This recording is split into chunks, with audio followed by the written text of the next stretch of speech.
اہل کشمیر کئی دہائیوں سے اپنے حق خودارادیت کی تکمیل کا انتظار کر رہے ہیں۔ بھارت کا کشمیریوں کے بنیادی حق خودارادیت کو مسترد کرنا اقوام متحدہ کے چارٹر کی خلاف ورزی ہے۔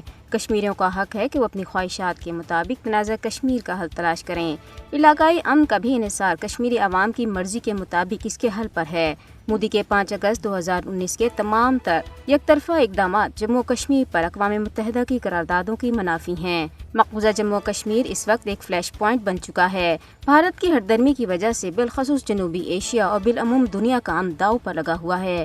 ایسے میں عالمی برادری کی ذمہ داری ہے کہ وہ جنوبی ایشیا میں طویل مدتی امن کے لیے تنازع کشمیر کے حل میں مدد کرے۔ اقوام متحدہ اور بڑی طاقتوں کو تنازع کشمیر کے حل کے لیے اپنا مثبت کردار ادا کرنا چاہیے۔ مقبوضہ جموں و کشمیر میں حریت پسند تنظیموں نے فلسطینی عوام کے ساتھ یکجہتی کا اظہار کرتے ہوئے غزہ میں اسرائیلی دہشت گردی کی شدید مذمت کی ہے۔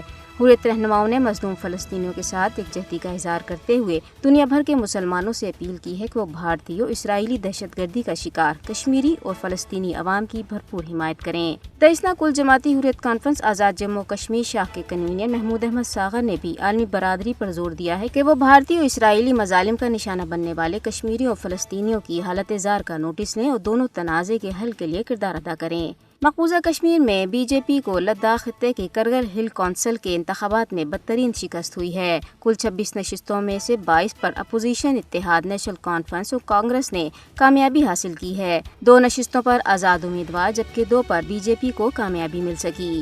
بھارت کی شوری زدہ ریاست منی پور میں دستی بم کے دھماکے میں سی آر پی ایف کا ایک اہلکار سمیت 2 افراد زخمی ہو گئے۔ بھارت کی جانب سے سکھوں کو نشانہ بنانے کے خلاف آسٹریلیا کے شہر میلبورن میں احتجاج کیا گیا۔ احتجاج کا مقصد کینیڈا میں بھارتی ایجنٹوں کے ہاتھوں ہردیپ سنگھ کے قتل اور سکھوں کے خلاف مودی کی انتقامی کارروائیوں سے آسٹریلوی حکومت کو آگاہ کرنا تھا۔